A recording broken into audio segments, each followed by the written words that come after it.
नमो अरिहन्ताणं नमो सिद्धाणं नमो आयर्याणं नमो वज्रायाणं नमो लुये सवसाहूणम् ऐसो पञ्चनमुक्कारो तव पावपनासनो मङ्गलाणं च संवेसिम् परमं हवै मङ्गलम् परमं हवै मङ्गलम्।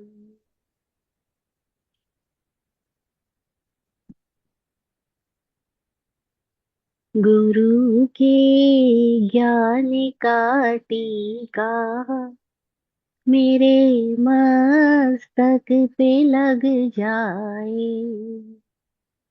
गुरु के ज्ञान का टीका मेरे मस्तक पे लग जाए।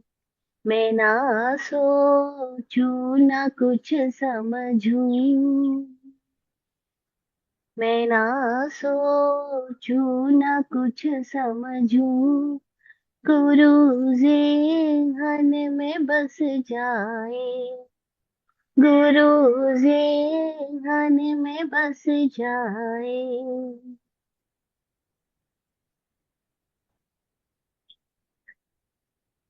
अरहत सिद्ध परमात्मा पंच परमेष्टि को भावमय वंदन नमन। चतुर्वेद तीर्थ को प्रणाम। चतुर्दिशाओं में मौजूद समस्त दिव्य शक्तियों गुरु शक्तियों को नमन। आत्मज्ञानी पूज्य श्री विराट गुरु जी एवं स्वामी विकास जी को सतत प्रणाम। तत्वार्थाधिगम सूत्र के रचयिता वाचक उमा स्वाति जी को प्रणाम।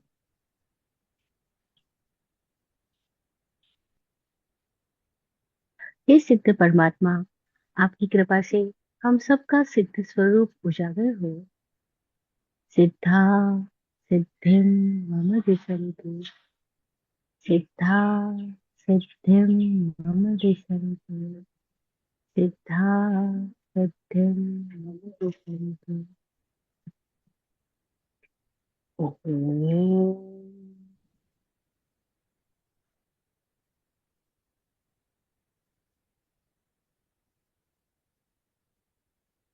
ओम।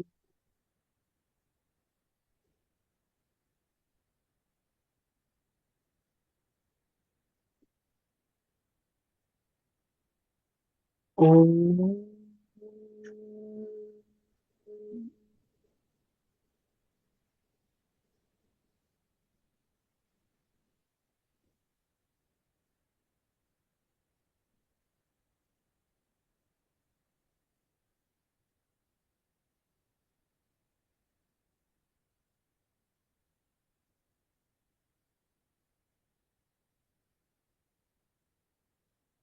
नॉर्थ कैरोलिना के स्वाध्याय संघ को प्रणाम, जिनकी प्रेरणा से ये कार्यक्रम हो पा रहा है। तत्वार्थाधिगम सूत्र पर हम पिछले 4 वर्षों से सेशन ले रहे हैं, कुछ बातचीत कर रहे हैं। एक एक सूत्र को अगर एलोबरेट करते जाए तो बहुत नेचुरली बहुत लंबा हो जाता है, बहुत टाइम भी लगता है। फिर भी साथ ही हम प्रश्न भी लेते हैं। तो एक प्रश्न पूछा किसी ने कि आप तो कह रहे हो कि भगवान महावीर ने लिखने की मनाही की थी, आगम प्रकटाने की बात कही थी, खुद के भीतर से ज्ञान कैसे प्रकटे वो बात कही थी। उन्होंने ऐसा नहीं कहा किसी उपलब्ध शास्त्र को मान लो। वो स्वयं शास्त्रों के माध्यम से नहीं गुजरे, उन्होंने खुद पर प्रयोग किया, खुद को ही अपनी प्रयोगशाला बनाई, अपने ही भीतर ध्यान में उतरे, मौन में उतरे। ध्यान और मौन से उनके भीतर जो प्रकट हुआ वह उन्होंने अभिव्यक्त किया, एक्सप्रेस किया। तो फिर गणधरों ने ही तो शास्त्र रचे, अंग सूत्रों की रचना की। तो क्या हम उन अंग सूत्रों को भी न माने? मैंने ऐसे नहीं कहा कि मत मानो, मैंने कहा उनको हाइपोथेसिस की तरह लीजिए। जैसे एक वैज्ञानिक, जब भाषा में हम बात करें तो विज्ञान के पास तीन एस्पेक्ट होते हैं। फर्स्ट, वो हाइपोथेसिस की तरह किसी सूत्र को लेता है, परिकल्पना की तरह उसको वो मानता है, लेकिन परिणाम की तरह नहीं मानता, केवल परिकल्पना की तरह मानता है। फिर वो उसके ऊपर प्रयोग करता है, और प्रयोगशाला में गुजरने के बाद अगर उसकी हाइपोथेसिस प्रूव हो जाती है तो वो कहता है कि हाँ, यह जो बात है वह सिद्धांत है, वो प्रूवन फैक्ट है, क्योंकि मैंने इसको अपने अनुभव से जाना है कि हाँ, ये ऐसा ही है ना। तो ऐसे ही भगवान महावीर की वाणी जो आज हमें अवेलेबल है, चाहे वो आधी अधूरी है, चाहे वो विसंगतियों से युक्त है, चाहे वो बहुत विश्रृंखला है, पूरे क्रमबद्ध नहीं है, इन ऑर्डर नहीं है, फिर भी जो कुछ अवेलेबल है, जिससे आज हमारे पास में तत्वार्थाधिगम सूत्र अवेलेबल है जिस पर हम बात कर रहे हैं, तो इन सूत्रों को हम हाइपोथेसिस की तरह लें, फिर स्वयं इसके एक्सपीरियंस करें, अपने ऊपर प्रयोग करें। जब खुद प्रयोग करेंगे तभी हमारे को इसका एक्सपीरियंस होगा कि ये जो सूत्र कहे गए हैं वो यथार्थ में क्या कह रहे हैं। हम हमारा जीवन का अनुभव के लिए ये सूत्र हमारे साक्षी बनेंगे, प्रमाण बनेंगे कि हाँ, हमने भी यही अनुभव किया। जैसे कि आपने सुना कि गुड़ मीठा होता है, लेकिन सुनने से तो कुछ नहीं पता लगेगा। आग जलाती है, सुनने से नहीं, सुनने से जलन नहीं आएगी, सुनने से मीठा स्वाद नहीं आएगा। जिस दिन हम गुड़ को मुंह में रख देंगे और हाथ को आग में डालेंगे तो पता लगेगा कि आग जलाती है या नहीं, और गुड़ मीठा है या नहीं। अपने अनुभव से गुजरने पर ही हमें समझ में आता है कि जो कही गई बात है, हाँ, ये सत्य है। अदरवाइज हम इसको मान सकते हैं लेकिन जान तो नहीं सकते। तो अंग सूत्रों की रचना गणतरों ने की। उस समय तक ये जो सूत्र थे वो लिखे नहीं गए थे, लिपिबद्ध नहीं हुए थे। सूत्रों को लिपिबद्ध होने में इतिहास बताता है कि करीबन 980 वर्ष के बाद में पहली बार ये सूत्रों के लिपिबद्ध होने की बात प्रारंभ हुई, और ये सूत्र लिपिबद्ध किए जाने लगे। उसके पहले तक हमारे यहाँ पे श्रुत ज्ञान से ही सारी बातें चलती थी। गुरु शिष्य परंपरा में एक दूसरे को वो श्रुत देते थे, सुनाते थे। जैसे हम बात कर रहे हैं, हम सुन रहे हैं, बस सुन करके जो हमारे भीतर हम प्रयोग करते हैं सुनी हुई बात के साथ में, फिर हमारा जो अनुभव होता है वो अनुभव हम आगे लेकर के जाते हैं। अमित जी,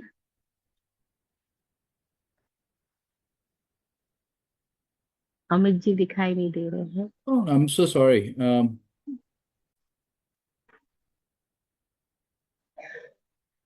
तो हम बात कर रहे हैं कि सूत्रों की वो लिपिबद्ध नहीं किया गया, नहीं राइटअप नहीं किया गया था। ये सूत्र श्रुति परंपरा से चल रहे हैं। तो जब हम आगम की बात कर रहे हैं तो आगम शास्त्र नहीं है, लिखी हुई किताबें नहीं है। लिखी हुई किताबों का उपयोग तो है, ऐसा नहीं कि उपयोग नहीं है, इन शास्त्रों का, सूत्रों का उपयोग नहीं है। विराट गुरु जी बहुत प्यारी एक रचना में लिखते हैं अपनी काव्य में कि सूत्र दीप खोलो नयन, पाओ सत साकार, या फिर गृद्ध पतंग बन, मेटो निज आकार। सूत्र दीप की तरह, दीपक की तरह है।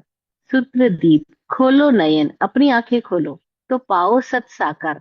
तो उसमें आप सत्य को साकार पाओगे, लिखा हुआ पाओगे, सत्य की आकृति पाओगे। मतलब उसमें आप सत्य साक्षात पाओगे। कब? जब आप अपनी आंखें खोलोगे तो। सूत्र दीपक की तरह है, खुद आंखें खोलोगे तो प्रकाशित होएगा। या फिर गृद्ध पतंग बन, या फिर गृद्ध हो जाओ, अटैच हो जाओ पतंगे की तरह। पतंगे दीपक के रोशनी के अंदर आकर्षित होके आता है और फिर उसी में जल के मर जाता है, क्योंकि पतंगा अपने आप को नहीं पहचानता, खुद को सेंस नहीं कर रहा है, वो खाली दीपक की रोशनी को सेंस कर रहा है, तो उसके अंदर डूब के मर जाता है। तो या फिर गृद्ध पतंग बन, मेटो निज आकार, अपना आकार मेट डालो, खुद को ही खत्म कर दोगे। तो अभी हम क्या कर रहे हैं, खुद को नहीं पहचान रहे, खुद को नहीं जगा रहे हैं और सूत्रों को लेके ढो रहे हैं। तो फिर की संप्रदाय खड़ी हो रही, इतना वाद विवाद खड़ा हो रहा है। कोई कहता है मैंने ये कहा था, कोई कहता है भगवान ने ये कहा था, कोई कहता है भगवान ने वो कहा था। वही सारी बातें भगवान ने कही थी, तो फिर झगड़े क्यों कर रहे हो? लेकिन फिर हम सब भगवान का ही नाम लेकर के सारे संप्रदाय भी खड़ी करते, सारे झगड़े भी करते, इतने सारे मतांतर पैदा करते हैं, है ना। एक एक गच्छ के अंदर इतने सारे अलग अलग ओपिनियन से अलग अलग आचार्य खड़े हो जाते हैं। फिर एक आचार्य दूसरे आचार्य को डिनाई करता है, वो कहता है हम तुम्हें प्रमाणिक नहीं मानते, दूसरा कहता है हम तुम्हें प्रमाणिक नहीं मानते। इस तरह के सारे झगड़े हम चारों ओर देखते हैं, है ना। तो ये क्यों हो रहा है? क्योंकि हमने अपने आप को नहीं जगाया, सूत्रों को पकड़ बना रहे लेकिन खुद को नहीं जगा रहे। तो विराट गुरु जी कहते हैं शास्त्र का उपयोग तब है जब आप अपनी आंखें खोलो। आप मूर्छित हो तो मूर्छित मन शास्त्र भी पढ़ेगा तो वो मूर्छा से ही कोई इकट्ठी करेगा, वो जागेगा नहीं। अगर तो शास्त्र उसके किसी काम के नहीं है। वही जो रस्सी पकड़ के हम चढ़ भी सकते हैं, उसी रस्सी को लेके हम डूब भी सकते हैं। तो ये शास्त्र सीढ़ियों के समान है, हम चढ़ भी सकते हैं, हम गिर भी सकते हैं, डूब भी सकते हैं। लेकिन हम क्या कर रहे हैं, हमारे ऊपर डिपेंड है। तो जो ये शास्त्र हो, सूत्र हो, ये सब आगम नहीं है। आगम वह है जो भीतर से आया प्रकाश है, भीतर से आई रोशनी है, जिसको मोहम्मद साहब ने आयत बोला था। उसी को हम आगम बोल रहे हैं। आयत का मतलब वो ऊपर से उतरी थी, और आगम का मतलब जो भीतर से आई है। कहने का अंदाज अलग अलग है, पर इशारा एक ही तरफ है। कोई आयत कहे तो क्या, और कोई आगम कहे तो क्या, अंदाज अलग अलग है, इशारा एक ही तरफ है कि जो हमारे भीतर से आया वो महत्वपूर्ण है। वो कह रहे ऊपर से उतरा, वो खुदा की आवाज, रूहानी आवाज। हम कह रहे जो भीतर से आई वह निष्पक्ष आवाज, वह निरपेक्ष आवाज, वह निरपेक्ष अनुभूति, वह आगम है। तो आगम की महत्ता हमने बताई, लेकिन हमने किताबों की नहीं बताई। हमने कहा किताबों को पढ़ के तो लोग विद्वान बन जाते, पंडित बन जाते हैं, लेकिन वो खाली बुद्धि के स्तर पर ही रहते हैं। बुद्धि में बहुत सारे शब्द इकट्ठे हो जाते हैं, बुद्धि में बहुत सारी मान्यताएं पैदा हो जाती है, लेकिन उनके अनुभव में कुछ भी नहीं उतरता। तो ये तो ऐसे हो गया कि कोई आदमी बोले मुझे प्यास लगी, प्यास लगी, प्यास लगी, और उसको हम एक ऐसी किताब पकड़ा दी जिसमें लिखा है पानी पानी पानी पानी। उसको बोले ये लो किताब, प्यास लगी तो पानी लिखा है इसके अंदर। तो क्या वो पानी लिखा हुआ या पानी लिख लिख करके अपनी प्यास बुझा सकता है? ना तो वो पानी को रट करके, ना पानी को लिख करके, ना पानी की किताब पढ़ के प्यास बुझा सकता है। उसको प्यास बुझानी है तो उसको असली पानी के पास जाना ही होगा। तो असली स्रोत की खोज करना वह धर्म है। लेकिन खाली पानी की किताबें पकड़ के बैठ जाना वह मत मत मान्यता है, वह धर्म नहीं है। तो गणधरों ने भगवान की वाणी को अपनी भाषा में वापस सूत्रित किया नहीं, समराइज किया। जैसे अभी आपने 1 घंटे का प्रवचन सुना, फिर आपने कुछ समराइज किया इसका, तो समरी कितनी होगी? समरी तो 10 मिनट की होगी, 5 मिनट की होगी। घंटा प्रवचन हो सकती है, लेकिन समरी तो 5 मिनट में काफी है। तो ऐसे ही उन्होंने सुतराइज किया, यानी कि उन्होंने उसको समराइज किया, कि भगवान ने आज जो बोला उसको हम समराइज करके बताते हैं। तो सूत्रित करने का मतलब था समराइज कर। फिर उस समरी से वापस हम उसको एलोबरेट कर सकते हैं। जैसे हमारे पास अगर कभी बहुत बड़ा चैप्टर मिलता है, फिर हमको कहते हैं इसकी समरी बनाओ। जब अपन स्टूडेंट थे तब हमको ये प्रैक्टिस दी जाती थी। फिर कभी कभी वो समरी देते थे, सूत्र देते थे, 1 लाइन का कोटेशन देते थे, तो कहते थे अब इसको व्याख्या करो, एक्सप्लेन करो। तो दोनों क्वालिटीज आनी चाहिए। कैसे हम शॉर्ट को एलोबरेट कर सकते हैं, और कैसे हम एलोबरेट को एकदम शॉर्ट कर सकते हैं, है ना। तो दोनों स्थितियां हमारे किताबों में थी। जब स्टार्टिंग में भगवान ने बोला या किसी ज्ञानी पुरुष ने बोला, तो उनको उन्होंने सूत्राइज किया, समराइज किया। फिर उस समरी के ऊपर आज जैसे कबीर ने दोहे बताए, फिर उन दोहे के ऊपर बड़ी बड़ी किताबें लिखी जा रही है, पीएचडी हो रही है, रिसर्च हो रही है, दोहे के ऊपर लोग ग्रंथ बना रहे हैं, है ना।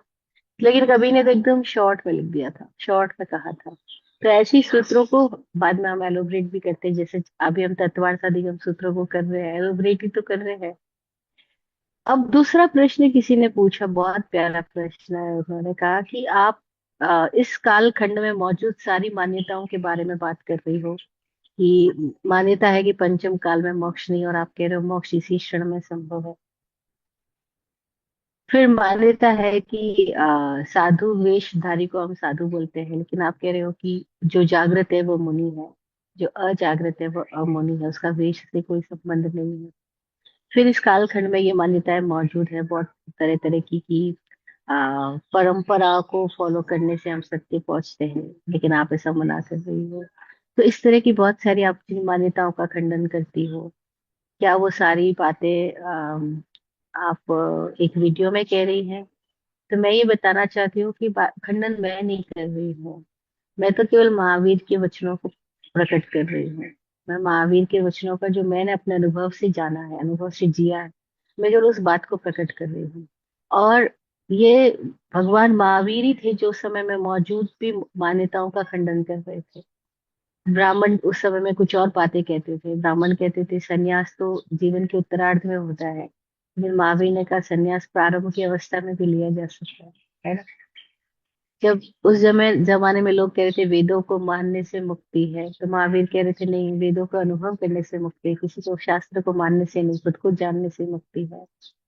तो महावीर और बुद्ध उस समय में मौजूद है बहुत सारी धारणाओं के लिए। जैसे उस समय धारणा थी देवी देवताओं की मान्यता, पूजा करने से जीव का कल्याण हो जाता है, मोक्ष हो जाता है।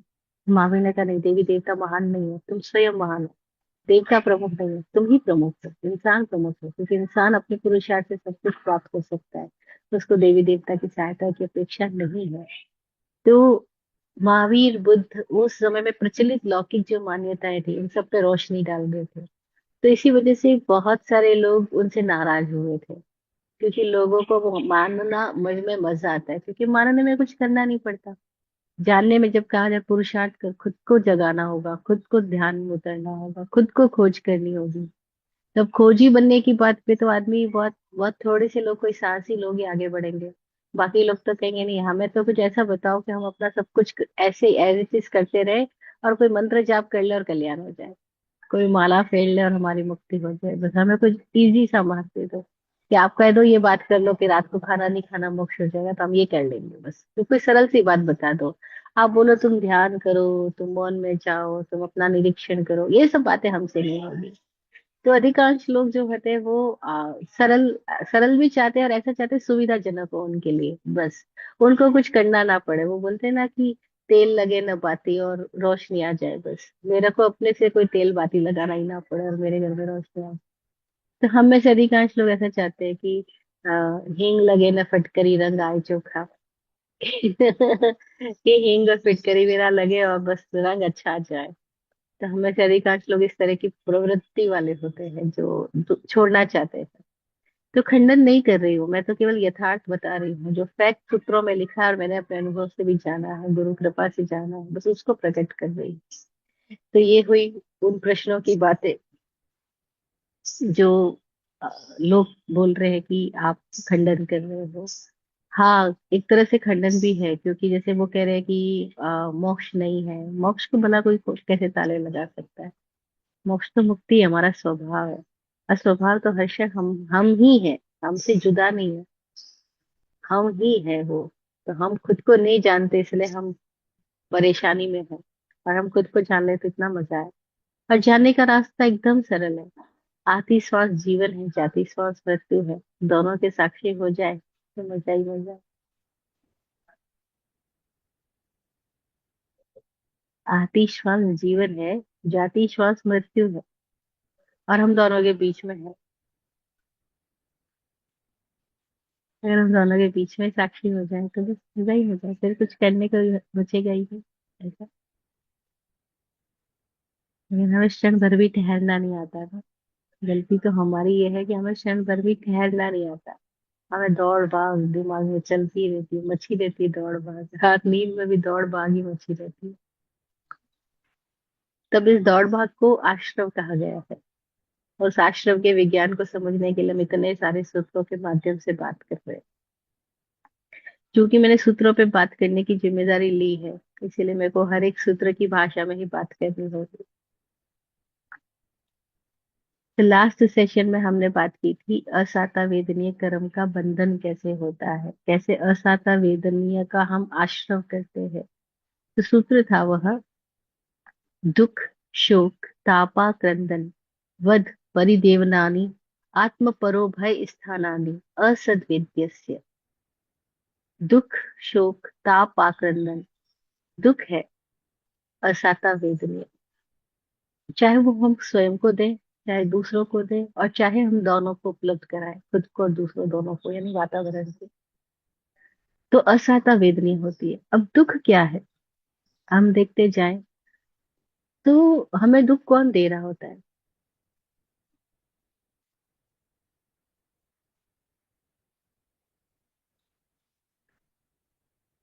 हमें दुख कोई और दे रहा है या हम ही दे रहे हैं?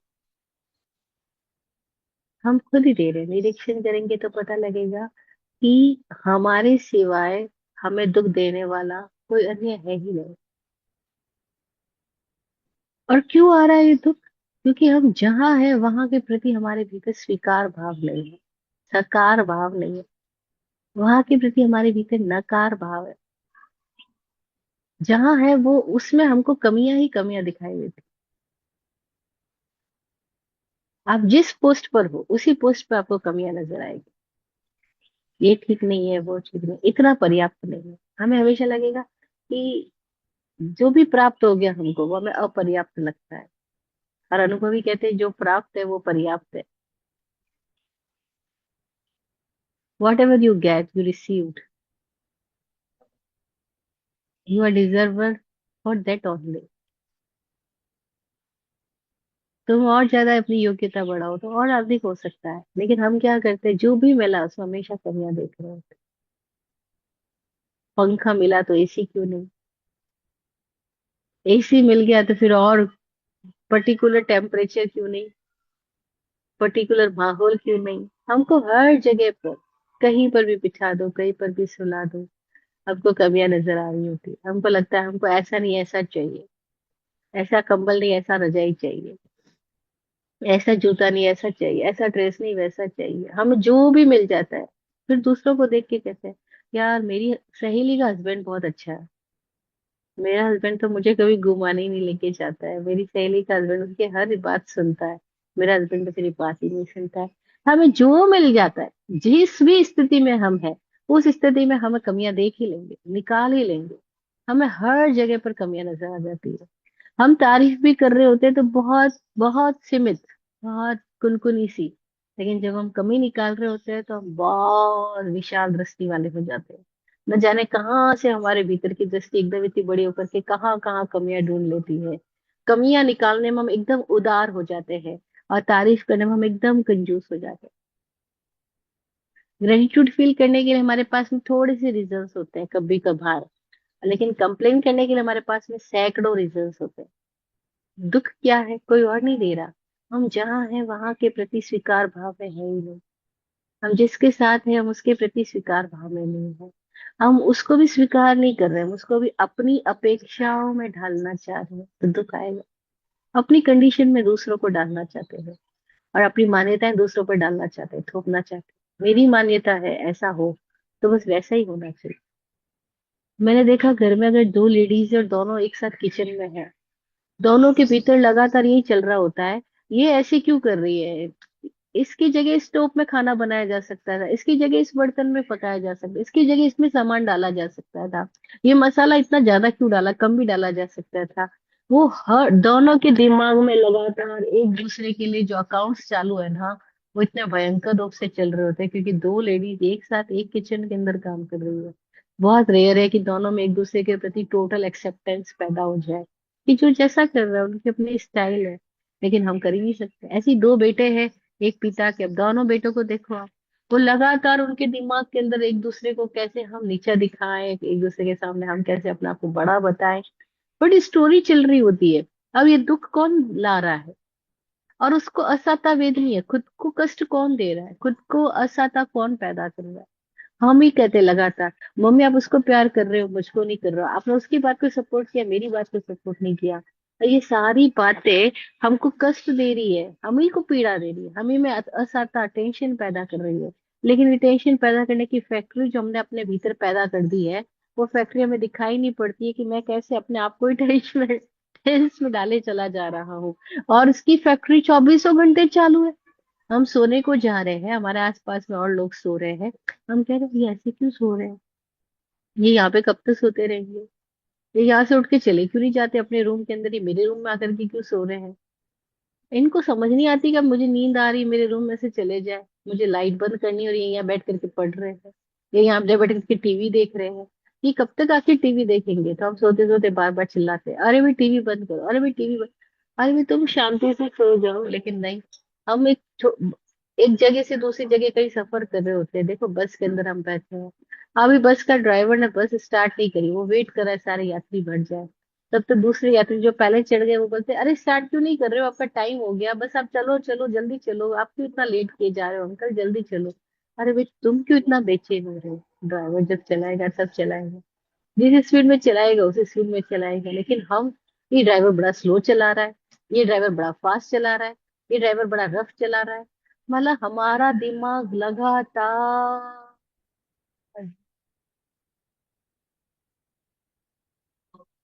चू चू चू चू कौवा काव काव काम काम करता है ना, ऐसे हमारा दिमाग काम काम काम काम करता ही रहता है। ये असाता वेदनी खुद ही में हम उपजा रहे हैं, खुद को बेचैन करते जा रहे हैं। और अपनी बेचैनी हमें दिखाई नहीं पड़ रही, हम अपने आप को लगातार बेचैन क्यों बना रहे हैं? भैया इसी जगह चैन से रह लो, ड्राइवर की मर्जी जैसे चलाए, लेकिन हम चैन से रह ही नहीं सकते। हम कह रहे नहीं, ऐसे नहीं ऐसे, वैसे नहीं वैसे, फिर वैसे हो जाए तो वैसे नहीं और वैसे। हम अपने आप को बेचैन बना ही चले जाते। हम किसी को भी देख के बोलते हैं, ऐसे प्रधानमंत्री को ऐसे नहीं करना चाहिए था।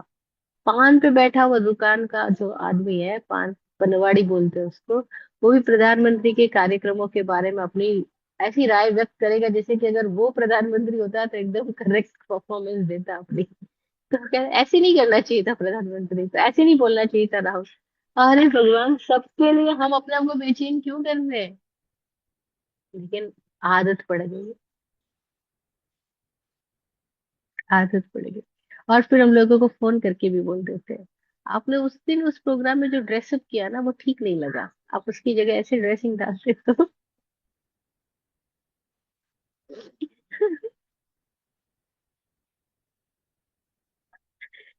तो मतलब कहने का है कि हमें समझ में आए कि हम असाता वेदनीय कैसे पैदा कर रहे हैं, कोई दूसरा नहीं पैदा कर रहा है, कोई दूसरा असाता वेदनीय नहीं दे रहा है।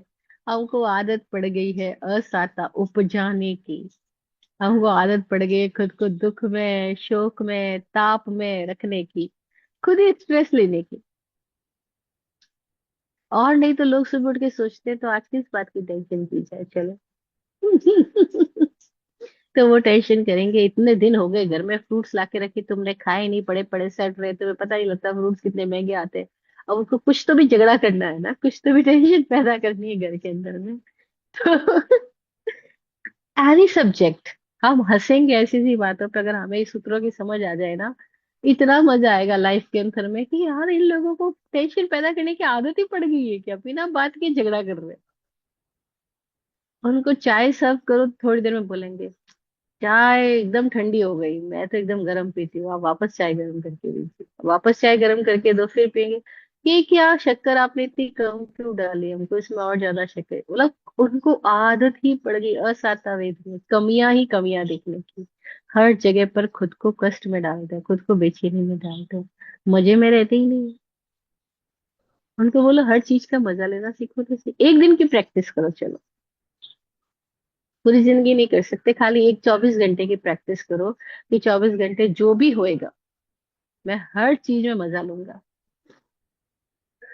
जूता फट गया तो मजा लूंगा, किसी ने गाली दे दी तो मजा लूंगा, किसी ने कमेंट पास किया तो उसका मजा लूंगा, हर चीज का मजा लूंगा। खाना गंदा मिला तो मजा लूंगा, ड्राइवर ने रफ गाड़ी चलाई तो भी मजा लूंगा, मैं हर चीज का मजा ही लूंगा। किसी को लड़ते देखूंगा तो भी मजा ही लूंगा, किसी को प्यार करते देखूंगा तो भी मजा ही लूंगा। लेकिन हम किसी को प्यार करते देखे ना, हमारे दिमाग में इतनी टेंशन पैदा हो जाती है, इनको समझ नहीं है कि यहाँ पे एक दूसरे को हक कर रहे हैं, यहाँ पे खड़े होकर के पब्लिक प्लेस के ऊपर, ये क्या है इनका, इनको इतनी भी समझ नहीं है कि अब तुमको अगर गले ही मिलना है तो अपने घर पे मिलो, यहाँ क्या मिल रहे हो।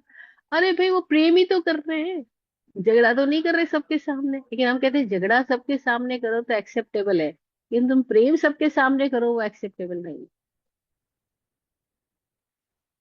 कितने अजीबो गरीब हम दुनिया में रह रहे हैं, जहां तुम झगड़ा करो, विश्व युद्ध करो, जहां तुम इजराइल को मार डालो, ईरान के अंदर बम फोड़ दो, वो सब एक्सेप्टेबल है। लेकिन यहाँ हम कहे कि तुम सबके सामने एक दूसरे को गले लगा लो। अरे ऐसा कैसे हो सकता है भाई। हमको असहता वेदनीय उपजाने की आदत पड़ गई है, और आदत का नाम कर्म है। ये आदतें हमारी कर्म है। ये आदतें हमारी आश्रम है। और ये आदतें इतनी गहरी जो हमारे अंदर गई हुई है, कमियां निकालने की, अस्वीकार भाव में रहने की, शिकायती बने रहने की, ये आदतों के प्रति जाग जाना, वो संभव है। अपनी ही आदतन मूर्छित, मूर्छित यानी बेभानी में हो रही है। मैकेनिकली हम बोले चले जाते हैं, और हमें समझ नहीं आता हम कैसे मैकेनिकली रिस्पॉन्ड करते हैं, कैसे मैकेनिकली रिएक्ट करते हैं, कैसे मैकेनिकली एक्ट करते हैं। हमें समझ ही नहीं आ रहा होता, हम मैकेनिकली करते चले जाते हैं। हम किसी भी बात के ऊपर जब कुछ बोल पड़ते हैं, उसके बाद भी अगर हम सोचे ना कि मैंने जो बोला वो होश में बोला था या एम ही बोल दिया था,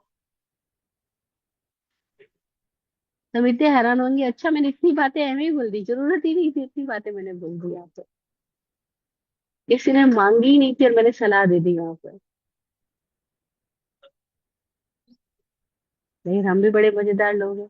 टीचर क्लास में पढ़ा रहे हैं और एक स्टूडेंट उठ के क्वेश्चन कर रहा है, अरे भैया आप जो पढ़ा रहे हो वो मुझे तो समझ में आ जाएगा, लेकिन जो ऑर्डिनरी लेवल के लोग हैं उनको कैसे समझ में आएगा। अब उनको पूछो, who is you to decide factor की मैं तो एक्स्ट्रा ऑर्डिनरी और दूसरे ऑर्डिनरी, और ऑर्डिनरी को ये बात समझ में नहीं आएगी और एक्स्ट्रा ऑर्डिनरी मैं हूं, इसलिए मुझे समझ में आ गई है।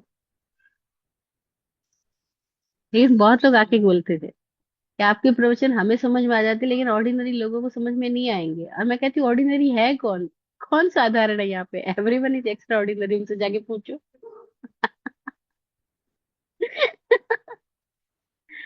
लेकिन उनको फील होता है, ना ना मैं तो एक्स्ट्रा ऑर्डिनरी, मुझे तो समझ में आ गया क्योंकि मैंने बहुत सारी बुक्स पढ़ रखी है, मेरा आईक्यू लेवल हाई है, ये वो। लेकिन बाकी लोगों को कैसे समझ में आएगा भाई, तुम क्यों उनकी चिंता करे, तुम अपनी चिंता कर लो।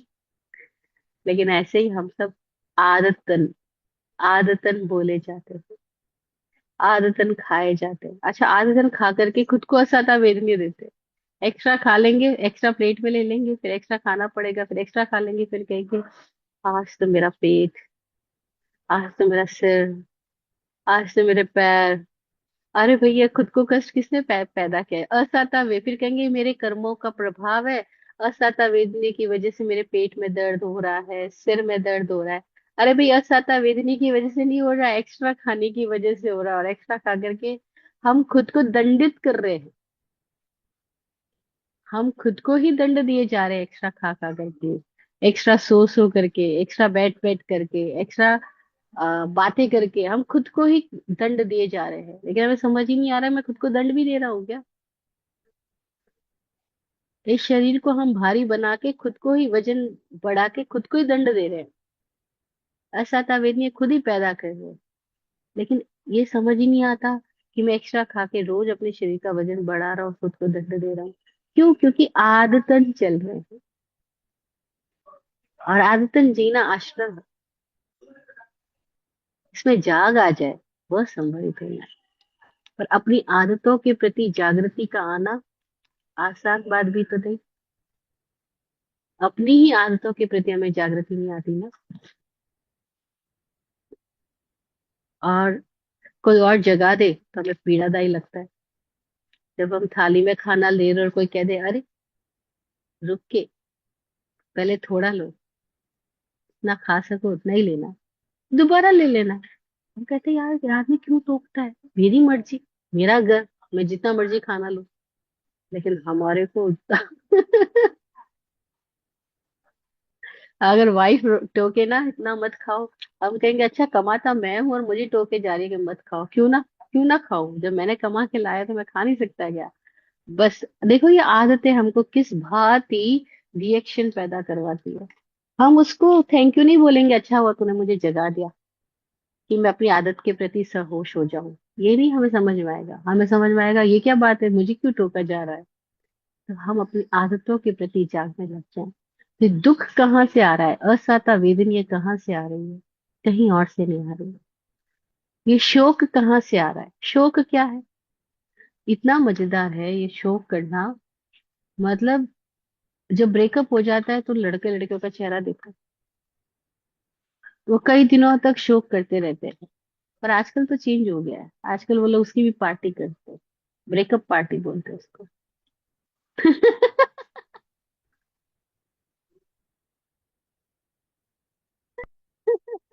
और वे नहीं जान रहे हैं कि वो ब्रेकअप का मजा ले रहे हैं, मजेदार बात है, लेकिन वो शोक के बाद वापस मोह में जा रहे हैं।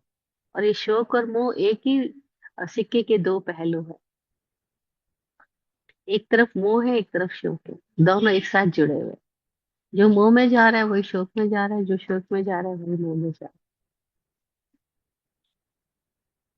और फिर किसी किसी लोगों को बड़ा मजा आता है एक दूसरे को शोक देने का, ऐसा सेंटेंस सुना देने का जिससे कि सामने वाला एकदम टेंशन में चला जाए,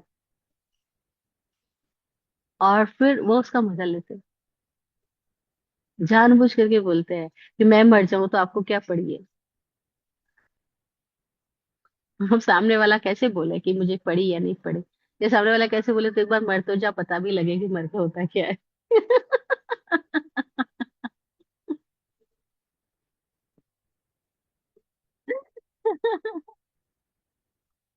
बड़े मजेदार स्टोरी थी, जब लोगों की बातें सुनते हैं इतनी हंसी आती है मनी मन। अरे बाप रे। कुछ भी, वो कुछ भी बोल करके उनको एक दूसरे को हर्ट करना है, एक दूसरे के सामने अपना इम्पोर्टेंस शो करना है, एक दूसरे से अपनी तारीफ निकलवानी है, अपनी प्रशंसा पानी है, मतलब उसके लिए हम कुछ भी करते चले जा रहे हैं। और ये सब क्यों कर रहे हैं? क्योंकि हम अपने भीतर असंतुष्ट ही बने हुए हैं, अतृप्त बने हुए हैं। तो तृप्ति के लिए नए नए उपाय खोजते रहे, और फिर वे उपाय हमें तृप्त नहीं कर पाते तो हम आक्रंदन करते, रोते, चीखते, चिल्लाते। तो दुख शोक तापा क्रंदन, वध परि देवनानी, वध कर देना गुस्से में आकर के। आदमी कैसे वध करता है? खाली जान से मारना ही मारना नहीं है, शब्दों से मारना भी मारना है। जब हम शब्दों से बोल देते हैं, जैसे कई गुस्से में आकर के बच्चे बोल देते हैं अपने पापा वगैरह को, मैं आपको पापा मानता ही नहीं, आप मेरे पापा नहीं हो सकते। खत्म हो गया रिश्ता बस। अगर वो पिता उस समय मोह से भरा हुआ है, सपोज, तो उसको ऐसा लगेगा जैसे कि मैं तो मर ही गया। उसको मृत्यु तुल्य कष्ट होगा ऐसे वचन सुन करके। और ऐसे ही जब बच्चों को माता पिता बोल देते हैं कि तुम मेरे अनुसार तो चल नहीं रहे, तो तुम हो ही क्यों मेरे घर में, बोझ हो मेरे लिए। अच्छा होता तो हमें पैदा ही नहीं करते, ऐसे दिन देखने पड़ते तो हमें पैदा ही नहीं करना था तो मैं। अब वो जो ऐसे वचन बोले जा रहे हैं वो भी प्रणति पाठ हो रहा है, वध हो रहा है। वध खाली चाकू छुरे तलवार बंदूक से मारना ही वध करना नहीं है। किसी के अस्तित्व को नकार देना भी उनका वध करना है। किसी की स्वतंत्रता का हनन कर देना भी उनका वध करना है। उसको उसकी निजता में नहीं जीने देना भी उसका वध करना है। और ऐसा वध जगह जगह पर होता रहता है। जब एक आचार्य दूसरे आचार्य के लिए लेटर निकाल के बोलता है कि मैं तुम्हें संघ से अलग करता हूँ, मैं तुम्हारी बातों को मान्य नहीं घोषित करता हूँ, मैं तुम्हारी इस तरह की स्थिति के प्रति बहुत ज्यादा नाराज हूँ, तो बस वो भी वध करना ही हुआ ना। छवि छेद करना है, तो वो उसकी छवि का छेद किया। आप बैठ के बात भी तो कर सकते हो, बात तक पहुंच सकते हो। अथवा आप उनको कह सकते हो कि आपकी स्वतंत्रता है, आपको जो करना है कीजिए। मैं कौन होता हूँ बताने वाला? आपने मुझे पूछा ही नहीं तो मैं कौन होता हूँ तो मैं समझाने वाला या राय देने वाला? लेकिन हम ऐसा नहीं करेंगे। अभी थोड़े दिनों पहले खट्टरगच के आचार्यों के बीच में झगड़े चल रहे हैं। और ये झगड़े अब तो सोशल मीडिया है तो फेसबुक पर आ रहे हैं, यूट्यूब पर आ रहे हैं, सब जगह पर आ रहे हैं। एक आचार्य ने अपने संघ के किसी एक शिष्य को आचार्य घोषित कर दिया, तो उसी गच्छ के दूसरे आचार्य ने अपने किसी और जूनियर शिष्य को आचार्य घोषित कर दिया। तो वो आचार्य बोलते हैं कि हम इस आचार्य को मान्य नहीं करते। वो आचार्य कहते हैं हम तुम्हारे फंक्शन को मान्य नहीं करते, वो कहते हैं हम तुम्हारे फंक्शन को मान्य नहीं, और इतनी मूर्खताएं है। अब ये जैन कहलाने वाले लोग, अच्छा हकीकत में हैरानी होगी अगर आप इन सारी स्टोरी को सुनो ना, तो आपको लगेगा ये जैन, जैन शब्द के जरा भी मीनिंग भी जानते हैं क्या? ये आचार्य होकर के ये कह रहे हैं कि हम एक चादर की पूजा करेंगे, वो चादर जो हमारे गुरु ने कभी ओढ़ी थी, 500 साल पहले, 700 साल पहले, जितने भी साल पहले, हम इस चादर की प्रतिष्ठा करेंगे। अरे भैया, अपने प्राणों की अपने भीतर ही प्रतिष्ठा कर लो, आप अपने आप में आ जाओ, वो धर्म की बात थी। लेकिन हम कहाँ कहाँ भटक रहे हैं, कहाँ कहाँ जा रहे हैं। आप इनकी स्टोरी सुनोगे इतना सिर पकड़ लोगे कि यार, और इनको मानने वाले हजारों लोग हैं, और हजारों लोगों के मानने की वजह से इनके अंदर एक घमंड और आ जाता है कि मैं जो कह रहा हूँ वो ठीक कह रहा हूँ, क्योंकि बहुत लोग मुझे फॉलो कर रहे हैं।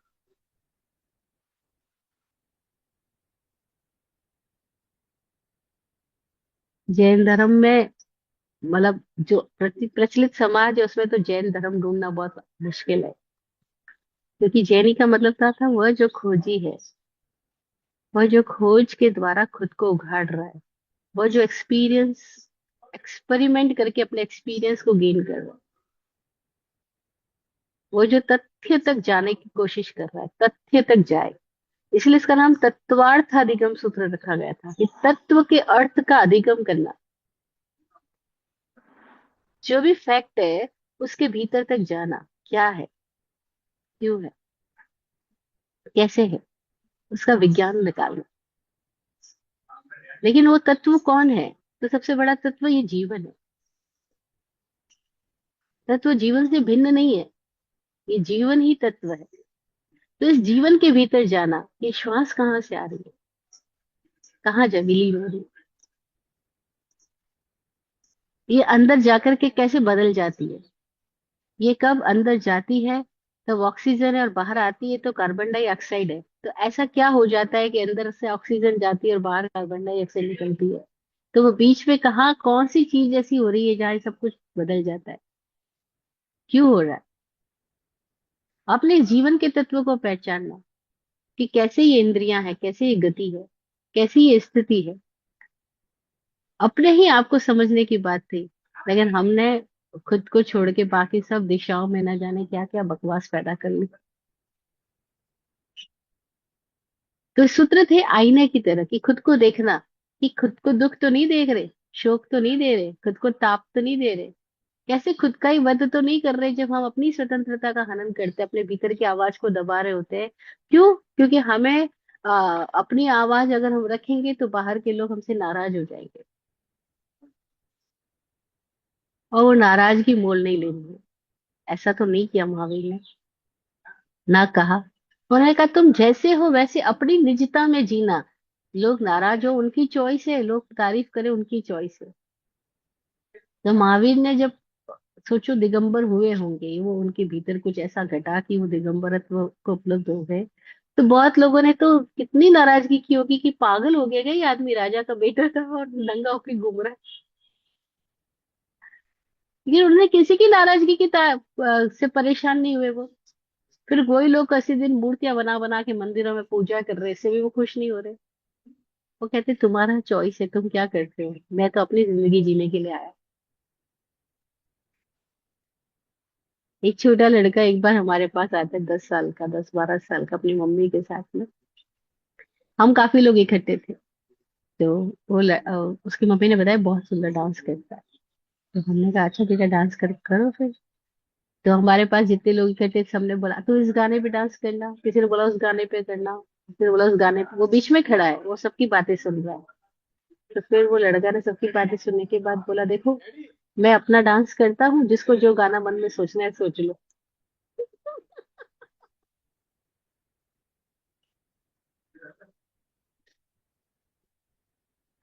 अरे कितनी मजेदार, देखो उसके भीतर से क्या सा इंटेलिजेंस है ये। वो कहता है भाई मैं तो अपना डांस कर रहा हूँ, तुमको जो सोचना है सोचो। अगर जिंदगी में ऐसे आ जाए ना, मैं तो अपना गीत गाने आया हूँ, तुम्हें जो सोचना है गाओ सोचो, आप असहता वेदनीय से मुक्त हो जाओगे। आपको अपने में मजा लेना आ जाए ना, तो आपको असहता कैसे हो सकती है? लेकिन मजा लेना आता नहीं है। तो दो दिन कल की बात है शायद, किसी का फोन आया, स्वामी जी को पूछे स्वामी जी कैसे, स्वामी जी बोले मजे में। बोले आप? तो बोले मैं सजा में। हाँ, आप मजा में, मैं सजा में। बोले क्यों? क्योंकि मैं तो पीड़ित ही हूँ, इसलिए सजा में हूँ। अच्छा, फिर पीड़ित क्यों? क्योंकि पीड़ित होने की आदत पड़ गई है स्वामी जी, जहां भी रहता हूँ मैं पीड़ा इकट्ठी कर ही लेता हूँ। अब क्या करें? इतना भी दिख जाए कि हमारी पीड़ा हम ही इकट्ठी कर रहे हैं, हम ही हमारी परिवेदना के लिए जिम्मेदार है, हम ही हमारे वध के लिए, ताप के लिए, आक्रंदन के लिए जिम्मेदार है। बच्चे नहीं कह रहे हमारी चिंता करो, हम ही बच्चों की चिंता करके खुद को व्यतीत कर रहे हैं। कंपनी नहीं कह रही कि हमारे लिए टेंशन करो, पर हमको टेंशन लेने की आदत पड़ गई है, इसलिए हम हर चीज में टेंशन ले रहे हैं। समय नहीं कह रहा कि हमारे को हमारी चिंता करो, लेकिन हम ही समय को लेके चिंतित हो रहे हैं। घड़ी देख देख करके चिंतित हो रहे हैं, अरे 2 घंटे निकल गए, अरे 2 दिन बीत गए, अरे चिंतित हो तो उसमें चिंतित क्या होने की जरूरत है, मजा लो। जो बीत गया उसका भी, जो है उसका भी। लेकिन ऐसा हमको आता नहीं है, हमको मजा लेना नहीं आता, हमको हर हाल में बस परेशान होना ही आता है।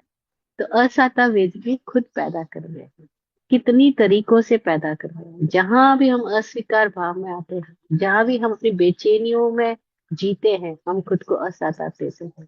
जहां भी हम एक्स्ट्रा करते हैं, एक्स्ट्रा खाना खुद को दंड देना, एक्स्ट्रा सोचना खुद को पीड़ा देना, एक्स्ट्रा बोलना खुद झगड़े पैदा करना, अनावश्यक करके हम खुद ही असाता कर रहे होते हैं। अगर हमें इसके प्रति सजगता आ जाए तो हम असाता वेदने की बजाय साता वेदने में आ सकते हैं। तो असाता से साता में कैसे ट्रांसफर होना, अब जो नेक्स्ट सूत्र है वो साता के बारे में बता रहा है। तो नेक्स्ट सूत्र ले ले या नेक्स्ट सेशन के लिए छोड़ दो? कर सकते हैं, वी कैन मूव, पर थोड़ा थोड़ा टाइम इंट्रोडक्शन हो जाएगा, then we can continue next time. Okay, yes yes yes. तो असाता से साता में आने का क्या तरीका है? जैसे हम हर जगह कष्ट उपजाते हैं, वैसे ही हम हर जगह दो बातें उपजा सकते हैं। एक अपने भीतर आनंद का भाव, और एक वातावरण के प्रति आभार का भाव। वातावरण के प्रति आभार का भाव, जो भी स्थिति है उसमें थैंकफुल हो जाए,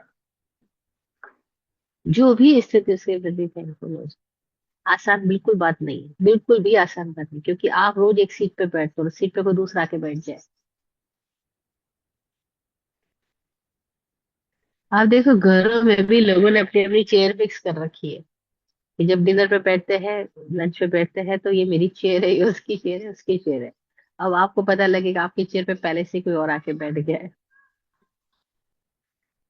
कई लोग तो बिल्कुल आसानी से दूसरी चेयर पे जाके मूव करके बैठ जाएंगे, और कई लोग कहेंगे यार ये कोई बात है, जब पता है रोज मैं यहाँ बैठता हूँ तो तुमको यहाँ बैठने की क्या जरूरत है।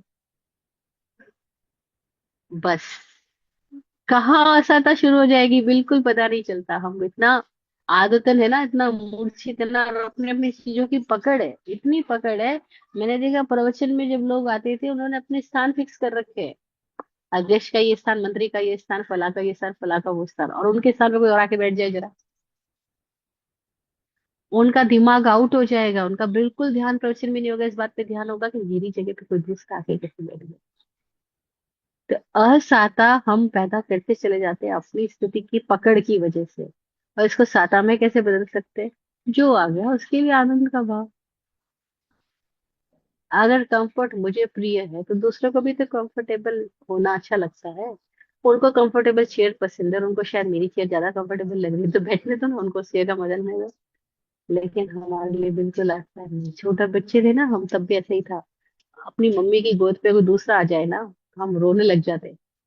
मैं ही मेरी मम्मी की गोद में रहना, हम छोटे थे तब ऐसे थे। और जैसे ही हम गोद से उतरे और कोई दूसरा गोद में आके बैठ गया, तो बस हमारे भीतर चालू हो जाता था, ये क्यों मेरी मम्मी की गोदी पे ये क्यों आ रहा है, नहीं नहीं मम्मी की गोदी पे मैं ही जाऊंगा। तो हम अपनी मम्मी की गोद के लिए लड़ रहे थे, पापा का हाथ पकड़ने के लिए लड़ रहे थे। आज भी यही है कि हमको हमको जो प्रिय है उसकी गोदी में मुझे ही रहना, उसके पास में मुझे ही रहना। कोई दूसरा बैठ गया तो हमारे दिमाग के अंदर चालू हो जाती है, वो जो रील घूमनी चालू होती है, वो असता वेदना है। क्यों? क्योंकि हम थैंकफुल नहीं होते, उसकी जगह हम थैंकफुल हो जाएंगे। तो सूत्र तो पुरानी भाषा में बहुत, लेकिन बहुत प्यारी बात कह रहा है। वो कह रहा है भूत वृत्त्यनुकंपा दानम सराग संयमादि योग शांति शौच मिति सद्वेद्यस्य। ये 13 नंबर का सूत्र है इस छठे अध्याय का, जो सातावेदनी के बारे में बात करता हुआ कह रहा है कि भूत वृत्त्यनुकंपा, भूत वृत्ति की अनुकंपा होना, दानम दान होना, सराग संयम होना, शांति होना और शौच होना, ये 6 कारण सातावेद के। लेकिन ये अनुकंपा पैदा ही कहाँ से होगी? अभी तो हम अनुकंपा की बात छोड़े, हमारे अंदर जब स्वीकार भाव ही नहीं है तो अनुकंपा कहाँ से पैदा होगी? अनुकंपा का मतलब होता है अनुकंपित होना। अनुकंपित का मतलब जैसा मैं वैसा हूँ, जैसे मुझे सुख प्रिय है वैसे ही उसको भी सुख प्रिय है, जैसे मुझे सुविधाएं चाहिए उसको भी चाहिए। तो ये बुद्धि से ना आए, ये हृदय से आए ये बात। बुद्धि से तो हम तर्क वितर्क करके करते हैं। जैसे घरों में मैं देखती हूँ, 2 3 बहुएं होती है तो एक घूमने गई है तो दूसरे के मन में ईर्ष्या पैदा हो जाती है। तो फिर सासू को दूसरे को परमिट करना पड़ता है, भाई तू भी जा घूमने के लिए थोड़े दिन। अब ये जो आ रहा है ये बुद्धि से आ रहा है, क्योंकि एक उसको सबके साथ में तालमेल व्यवहार रखना पड़ेगा। तो इसके लिए वो एक को परमिट देती है, फिर दूसरे को देती है, किसी दिन दूसरे को नहीं दे पाती है तो उसको अपने रीजन बताती है, फिर दूसरे को नाराजगी हो जाती है, फिर वो पहले को सॉरी बोलना पड़ता है। वो घूम के भी आते हैं तो घर में देखते सबके चेहरे उदास है। क्यों उदास है? क्योंकि वो तो मनोरंजन करके आए, दूसरे को मौका नहीं मिला, तो वो भीतर ही भीतर ईर्ष्या से भरे हुए हैं। अब ये एक दूसरे के बीच में ऐसा कलह पैदा होता है। नरक यही है, साक्षात नरक वहीं पर होता है, क्योंकि वो एक दूसरे के साथ रहते हुए पूरे दिन मुंह फुलाए रखते हैं। ये असाता वेदनी है। खुद को दे रहे हैं, दूसरों को दे रहे हैं, खुद नाराज होके खुद को दे रहे हैं, फिर अपनी नाराजगी बाहर शो होती है वो दूसरे को दे रहे हैं, और पूरा वातावरण एकदम गुरु गंभीर बना डालते हैं, है ना? तो ये सब असाता वेदनीय का चक्रव्यूह चालू ही रहता है। अब इससे साता में कैसे कन्वर्ट हो सकते हैं? अनुकंपा आ जाए। तो जैसे वहां शिकायत थी असाता में, यहाँ स्वीकार भाव आ जाए, आनंद का भाव आ जाए, आभार का भाव आ जाए। हो सकता है ये भाव एकदम से नहीं आते, तो प्रैक्टिस से लाना पड़े। हो सकता है खुद को प्रैक्टिस पैदा करनी पड़े कि मैं यहाँ पे कष्ट पा रहा हूँ, क्या मैं यहाँ पे दूसरी तरीके से सोच सकता हूँ? अगर एक ही लाइन हमारे भीतर आ जाए कि इस बात से मुझे कष्ट हो रहा है, क्या मैं इसी बात को दूसरी तरीके से सोच सकता हूँ, इसको दूसरी तरीके से ले सकता हूँ? ठहर के जरा इतनी सी अपने भीतर एक ऑप्शन डालो कि इस घटना को दूसरी तरीके से देखो।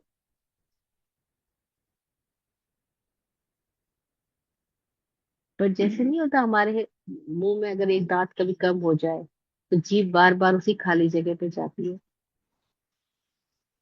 जैसे नहीं होता हमारे घर में घड़ी रुक गई है, घड़ी टिक अटक गई है, उसका सेल वीक हो गया है, तो बार बार नजर उस बंद घड़ी पे जाती है। हम लोगों की एकदम एक आदत हो जाती है, हम हर चीज को एक फिक्स पैटर्न में देखते हैं। हमको एकदम कमी देखने की आदत है, तो कमी ही कमी देखते हैं, तो उसको दूसरे अदर वे में नहीं सोचते। 2 दिन पहले एक लेडी का फोन आया कि मुझसे कोई ऐसी बड़ी गलती हो गई है कि मैं मर जाना चाहती हूँ। मैंने बोला इतनी बड़ी गलती तो कोई हो ही नहीं सकती जिसके लिए हम अपने आप को ये दंड दे के हम मर जाए। इतनी बड़ी गलती क्या हो सकती है? अगर आप जैन हो तो आपने अर्जुन मालिक की कहानी सुनी है, अगर आप बुद्ध हो तो आपने अंगुली माल की कहानी सुनी है, आपने वाल्मीकि भील की कहानी सुनी है, आपने रोहिणी चोर की कहानी सुनी है। क्या आपने इतनी बड़ी हिंसा हत्या चोरी की है कि आप मर जाना चाहती हो? बोले ये सब नहीं किया, लेकिन मैंने चीटिंग कर ली। मैंने कहा अच्छा कोई बात नहीं, चीटिंग भी करी है तो अब मर क्यों जाना? इससे इसको खुद को दंड देने से क्या हो जाएगा? बोले मैं मर जाना। मैंने कहा ऐसा क्या हुआ? मैंने अपने पति को चीट किया। मैंने कहा कैसे पति को चीट किया आपने? बोले उनको पूछे बिना मैंने इन्वेस्टमेंट किया शेयर मार्केट में और मैंने सारा लॉस कर डाला, और उसको पैसे को भरेगा कौन? मुझे पति ने तो मना किया था तो करना मत शेयर मार्केट, और मैंने फिर भी शेयर मार्केट में अपना पैसा इन्वेस्ट किया और मेरा लाखों रुपए का लॉस कर दिया। अब मैं क्या करूं? मैं उनके सामने बोल नहीं सकती, बोलूंगी तो डांट पड़ेगी, मैं झेल नहीं सकूंगी, वो मुझे क्या कहेंगे क्या नहीं कहेंगे, इससे अच्छा मैं मरी जाऊं। मैंने कहा वो कुछ कहेंगे या नहीं कहेंगे, तुम पहले सोच सोच करके क्यों मरी जा रही हो? क्या पता तुम्हारे पति इतने समझदार हो, उनके लिए पैसे से ज्यादा मूल्य अपनी पत्नी का हो। पैसे से ज्यादा मूल्य एक जीवन का हो, तो वो जीवन को प्रेम करेंगे, पैसे को सेकंड नंबर रखेंगे। लेकिन तुम अच्छा भी तो सोच सकती हो, लेकिन सोच ही नहीं सकती अच्छा। वो कहती नहीं नहीं, पति को पता लग गया तो बहुत बड़ा मेरे को डांट पड़ने वाली, सच है मैं मरी जाऊँ। हमको ऐसा लगता है जैसे मरना बहुत आसान बात है, ऐसा लगता है लेकिन है नहीं। क्योंकि जरा मौत को तो छोड़ो, जरा थोड़ा सा सिर दर्द भी आ जाता तो सहन नहीं होता, तो मौत तो कहाँ से सहन होगी। लेकिन हमको एकदम आदत होती है, हम खुद को वध किया, कैसे खुद को वध कर रहे हैं, कैसे खुद को परिवेदना दे रहे हैं, कष्ट दे रहे हैं, जो असाता वेदने की बातें थी। क्योंकि हमसे कुछ गलती हो गई तो हम अपने आप को ऐसे दंड देने लग जाते हैं कि जैसे मरी जाए। अरे गलती हो गई तो उसमें कुछ अच्छा सोचो, वापस कुछ अच्छा भी तो सोचा जा सकता है। लेकिन सोई अटक जाती है, जीव वही जाती है खाली खाली जगह पर। तो नेगेटिव सोचना एकदम आसान होता है, पॉजिटिव सोचना डिफिकल्ट होता है। बताओ क्यों? ऐसा क्यों एक नेगेटिव सोचना आसान होता है, पॉजिटिव सोचना डिफिकल्ट होता है? नहीं पता।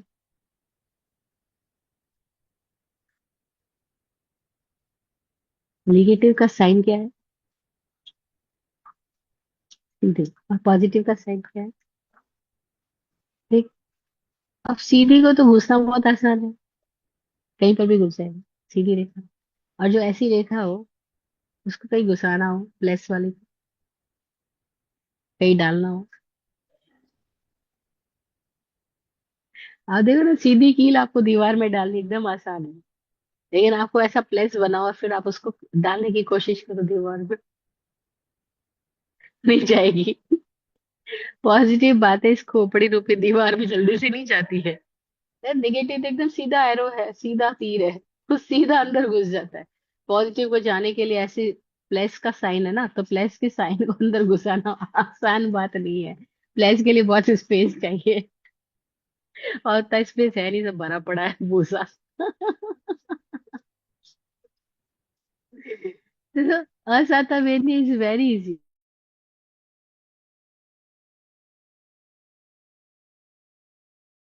साता वेदनी इज डिफिकल्ट, खुद को साता है, फिर से कमा लेंगे। पहले कमाया था, फिर गंवाया, फिर कमा लेंगे, उसमें क्या बड़ी बात है। एक आदमी आया स्वामी जी के पास में, बड़ा रुआ ससा कि मैंने इतने लाखों कमाए थे, मेरा सब डूब गया, लोग ले गए, ये है वो है। स्वामी जी बोले कमाए किसने थे? बोले मैंने कमाए थे। कि जब तुमने कमाए थे तो दोबारा कमा सकते हो। भाई जिसको एक बच्चा पैदा करना आता है, उसको दूसरा भी तो पैदा करना आता है। तुमने एक फैक्ट्री डाली थी, उसमें लॉस हो गया, तुम नई फैक्ट्री भी तो डाल सकते हो, कुछ नया भी तो कर सकते हो। क्यों सोच रहे हो कि डूब ही गया वापस आ जाएगा? तुम्हारी बुद्धि थोड़ी डूब गई है, तुम्हारा विवेक थोड़ी डूब गया है, तुम्हारा इंटेलिजेंस तो तुम्हारे पास है। Use it, regain it. लेकिन हम बस जो लॉस है उसी को पकड़ के बैठ जाते हैं, और फिर क्या करते हैं, परिवेदना नहीं, खुद को कष्ट देते चले जाते हैं। और जो खुद को कष्ट पहुंचा रहा है वो पूरे विश्व को कष्ट पहुंचा रहा है। जो खुद को दुख दे रहा है वो पूरे विश्व को दुख ही दे रहा है। जो खुद परेशान है उससे पूरा विश्व को परेशानी ही, ऑटोमेटिकली उसे परेशानी ही पॉडकास्ट होगी, परेशानी ही फैलेगी सब जगह पे। तो देखिए, असाता को साता में कैसे बोल रहे, तो सूत्र कहते हैं भूत अनुकंपा, वृत्ति अनुकंपा, भूत वृत्ति अनुकंपा, दानम दान से, सराग संयम से, शांति से, और शौच से, इन 6 कारणों से साता वेद्य का आश्रय होता है। तो अनुकंपा में कब पहुंचते? जब हृदय में हमारे प्रेम पैदा होता है, और हृदय में निस्वार्थ प्रेम होता है, तो ही अनुकंपा की स्थिति आती है। बहुत रेयर है आज तो ऐसा देख पाना, क्योंकि हम सबका हृदय अपने अपने लोभ से इतना ज्यादा संकुचित हो गया है कि हम सब अपना अपना सुख सुविधा तो देखते हैं, लेकिन बाकी सबकी सुख सुविधा हमको बहुत रैशनल होके सोचना पड़ता है। हाँ यार, जब मुझे चाहिए तो इसको भी तो चाहिए। अदरवाइज अनुकंपा हृदय से स्वतः नहीं फैलती है, स्वतः नहीं खिलती है कि हाँ क्या हो गया। जैसे हम छोटे से, हमको पकड़ती मम्मी की गोद की, अपने खिलौने की, अपने कपड़ों की, अपने पर्स की, अपने गुड्डे गुडियों की, ऐसे बड़े होके वो पकड़ बनी रहती है। लेकिन किसी की समझ गहरी हो जाए तो पकड़ छूट जाएगी, समझ गहरी हो जाए खाली। तो पकड़ छूट जाएगी। कोई भी खेले खिलौने से, क्या फर्क नहीं। देखिए यहाँ तो हमारे सामने दो लोग बैठे थे, वो हस्बैंड वाइफ कहलाते हैं। तो कोई बात हुई तो वाइफ ने कहा कि मैं इनके फोन को टच भी नहीं कर सकती। मैंने कहा क्यों, क्या हो गया? लेकिन मैंने इनको फोन को टच कर लिया तो हमारे बीच में झगड़ा हो जाएगा। ये मेरा फोन सब कुछ खोल के देखते हैं, व्हाट्सएप चेक करते हैं, ये वो चेक करते हैं, लेकिन मैंने इनके फोन को जरा सा ओपन कर लिया तो बस हमारे बीच में झगड़ा हो जाएगा।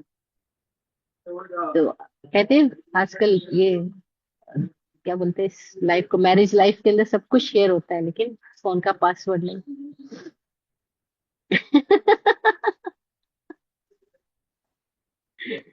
तो हमारे भीतर में अनुकंपा पैदा ही कैसे हो, तब तक नहीं हो सकती जब तक अंदर को इतनी गहरी समझदारी और गहरा प्रेम पैदा नहीं हो। प्रेम होगा तो अनुकंपा पैदा होगी। और अनुकंपा का मतलब क्या है? अनुकंपित होना, इक्वली वाइब्रेंट होना।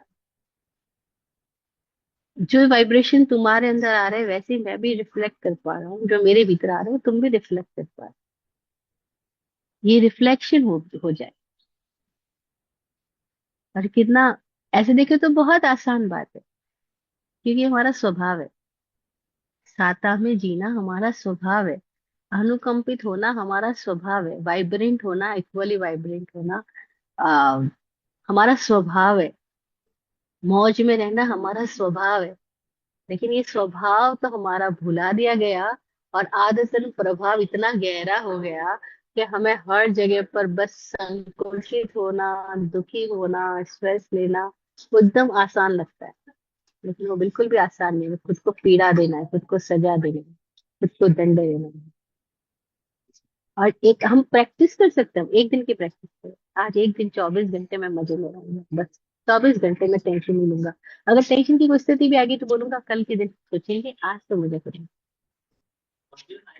चलो आज हम एक दिन की प्रैक्टिस करते हैं। आप में से कोई चाहे तो Monday to Monday, Sunday to Sunday की प्रैक्टिस कर सकता है। कि अब जैसे ये सेशन हुआ, नेक्स्ट सेशन तक मैं एक सप्ताह की प्रैक्टिस करूंगा। एक सप्ताह में केवल मजा लूंगा अपनी जिंदगी में। कोई चाहे तो एक सप्ताह की ले सकता है, कोई चाहे तो एक दिन की ले सकता है, कोई चाहे तो आज आज की ले ले, कल कल की ले ले, ऐसे हर दिन एक एक दिन का ले। संकल्प ले, बस दृढ़ता से संकल्प पूरा करना। कर सके तो बड़ा मजा आएगा। तो ये सूत्र हमारे जीवन में ढलेंगे, हम अपने आदतों के चक्रव्यूह से बाहर आ जाएंगे। और आना बहुत आसान है दरअसल।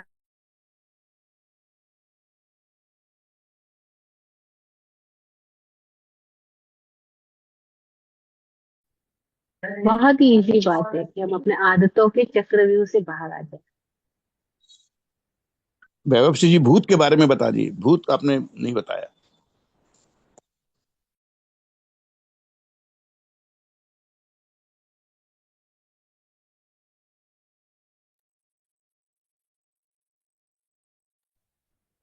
Vibhushri ji, I accidentally muted you, so आपको अनम्यूट करना पड़ेगा।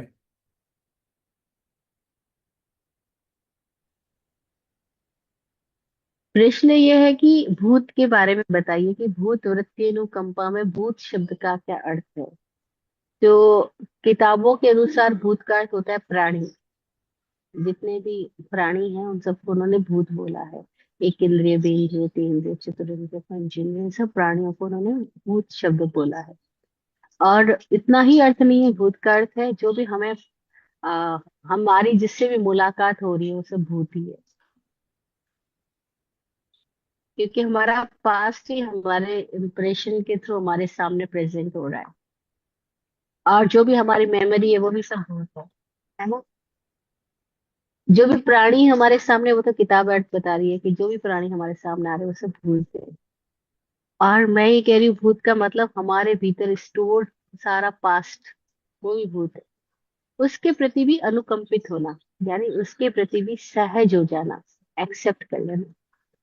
होता है क्या है, हम अपने ही पास्ट को एक्सेप्ट नहीं कर पाते। हमारा पास्ट ही तो आज इम्प्रेशन के रूप में हमारे सामने आया है। चाहे जैसे एग्जाम्पल के तौर पे समझो, उस लेडी का लॉस किया वो पास्ट है अब। और आज उस पास्ट को लेकर के वह जो प्रतिक्रिया पैदा कर रही है वो मरने की प्रतिक्रिया पैदा कर रही है। अगर वो उस पास्ट के प्रति अनुकंपा ले आए तो, करुणा से भर जाए तो,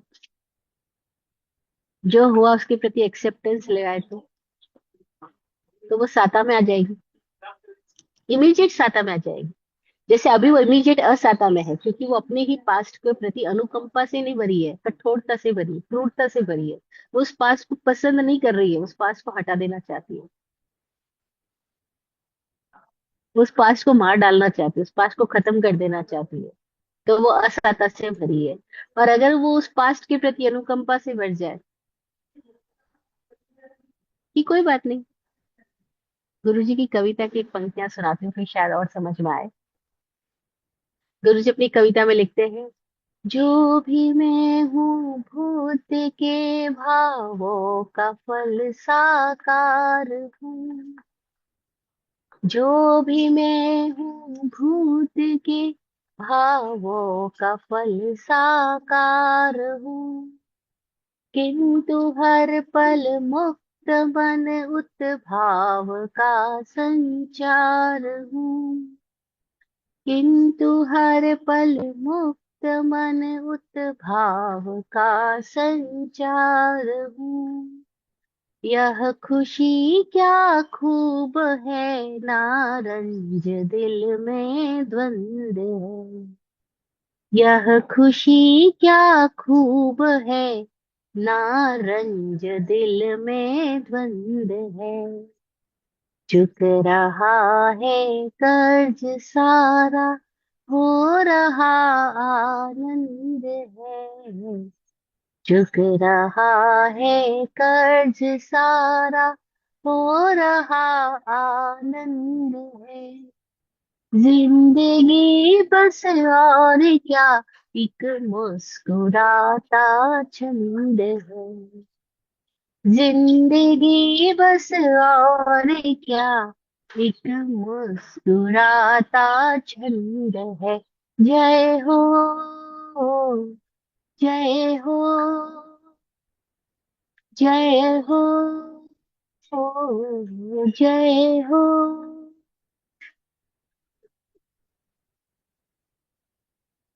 जो भी मैं हूँ भूत के भावों का फल साकार हूँ।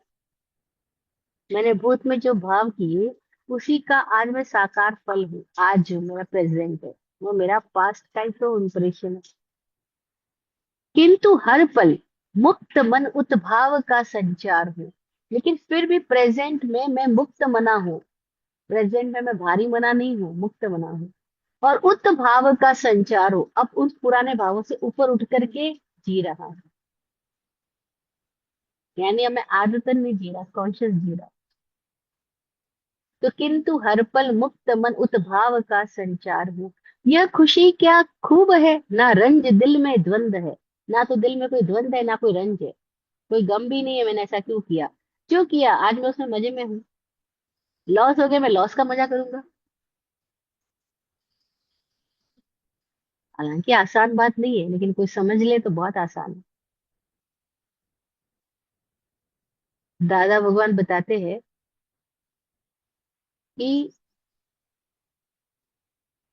शायद दादा भगवान की स्टोरी किसी और की स्टोरी है, कि उनके घर में जब बच्चा पैदा होता था तो उनके पापा पूरे गांव में लड्डू बांटते थे कि आज मेरे घर में बेटा हुआ, बेटी हुई। फिर एक बार ऐसा हुआ कि उनके एक बच्चे की डेथ हो गई, पैदा हुआ और डेथ हो गई। तो भी उन्होंने गांव भर में लड्डू बांटे। तो लोगों ने बोला कि हमने तो सुना है कि तुम्हारा बच्चा मर गया और तुम लड्डू बांट रहे हो। तो बोले जब आया था उसकी खुशी मनाई, तो जब चला गया उसकी खुशी क्यों ना मनाई जाए।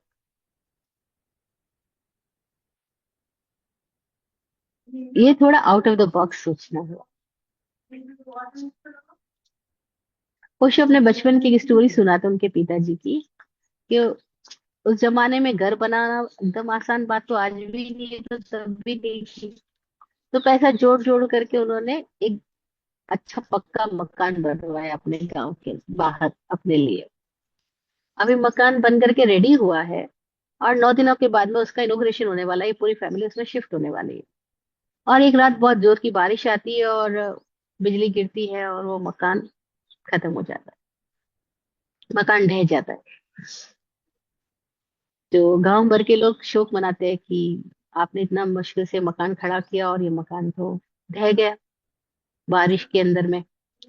तो उसके पिताजी खुश होकर के पूरे गांव में मिठाई बांटते हैं और कहते हैं, कितनी मजेदार बात हुई, ईश्वर की कितनी बड़ी कृपा कि हम शिफ्ट नहीं हुए थे उसके पहले मकान ढह गया। अगर हम शिफ्ट हो जाते तो हम बच्चों के साथ हमारे सबके प्राण चले जाते। अब घटना को देखने का ये भी एक तरीका है, इस बात की खुशी मना करके मिठाई बांट वो कि मैंने अपने पिताजी को इस तरह से पॉजिटिव देखा।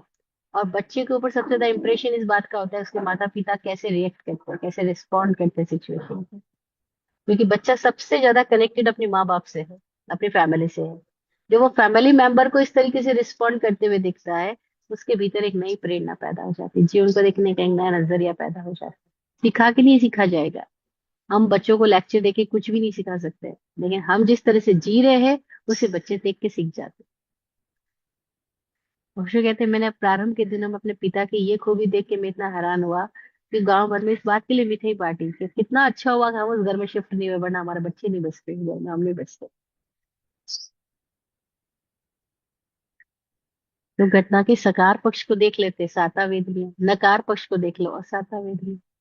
रो भी सकते थे, चीख सकते थे, चिल्ला सकते थे, इतनी मेहनत करके मकान बनाया, खड़ा किया और तो मकान ढह गया। जो मिठाई बांट रहे, वाह। तो जिंदगी हमारी बहुत सारी घटनाएं हर रोज लाती है। हम उन घटनाओं के प्रति कैसा रिस्पॉन्ड करते हैं। हम ऐसा भी तो कहते हैं, चुक रहा है कर्ज सारा हो रहा आनंद है। भाई कर्जा चुका, 25 लाख डूब गए, 50 लाख डूब गए, कर्जा चुका, अब तो आनंद करो। और जब हमने कमाए थे तब किसी ने गंवाए थे, आज हमने गंवाए तो किसी और ने कमाए, उसका मजा लो। लेकिन कहना आसान है, जब होता है ना लॉस, तब उसको बियर करना बिल्कुल आसान नहीं लगता। और जब लॉस के टाइम में हम साता में रह पाए, तो हमने कुछ उत्भाव का संचार हो, हम कुछ कॉन्शियसली इवॉल्व हुए। भाई लॉस हुआ और हम परेशान हुए तो नेचुरल बात है, नॉर्मल बात है। लॉस हुआ हम रोए, चीखे, चिल्लाए, टेंशन लिया, डिप्रेशन में गए, बिल्कुल नॉर्मल है। लॉस हुआ और हमने मिठाइयां बांटी, लॉस हुआ और हम खुश हुए, लॉस हुआ और हम बेचैन नहीं होकर के हम मस्त हो गए। हाँ, यहाँ हम इवॉल्व हुए। ये कुछ ऐसा है जो साधारण नहीं था। तो साता में आने के लिए आपके भीतर कुछ अनुकंपा पैदा होगी, कॉन्शियस डेवलपमेंट होगा, उस भूत के प्रति एक्सेप्टेंस आएगा, तो साता में आ जाएंगे। और साता तो बिल्कुल आदतन है, उसमें कोई बड़ी घटना नहीं है। साता चुनाव है, मजा चुनाव है, टेंशन आदतन है। तो देखो हम क्या चुनते हैं। विराट गुरु जी बोलते थे, निज निर्णय निज हाथ। अपना निर्णय अपने ही हाथों में, जो चुनोगे वही बन जाओगे। गौतम बुद्ध कहते हैं, हमारा चुनाव ही हमारा जीवन है ना। Our choices is our life.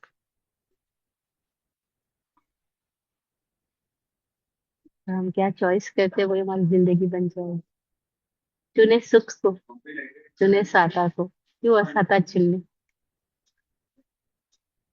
आज इतना ही। जय हो। आत्मज्ञानी पूज्य विराट गुरु जी का आशीर्वचन सबके लिए।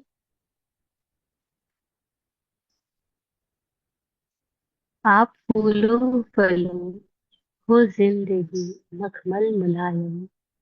आप फूलो फलो, हो जिंदगी मखमल मुलायम। आपकी हर खुशी पे है हमारी जान सदके। दुआ करते हैं चुपचाप, दिल की थाप से हम। दुआ करते हैं चुपचाप, दिल की थाप से हम। रहे जाते नवाजे, हर घड़ी अरमान सबके। अमन और चैन से गुजरे आपका वक्त सारा। अमन और चैन से गुजरे आपका वक्त सारा। रुख पे खिलती रहे यूं रूह की मुस्कान खुल के। रुख पे खिलती रहे यूं रूह की मुस्कान खुल के। जय हो। जय हो, जय हो। सबका कल्याण।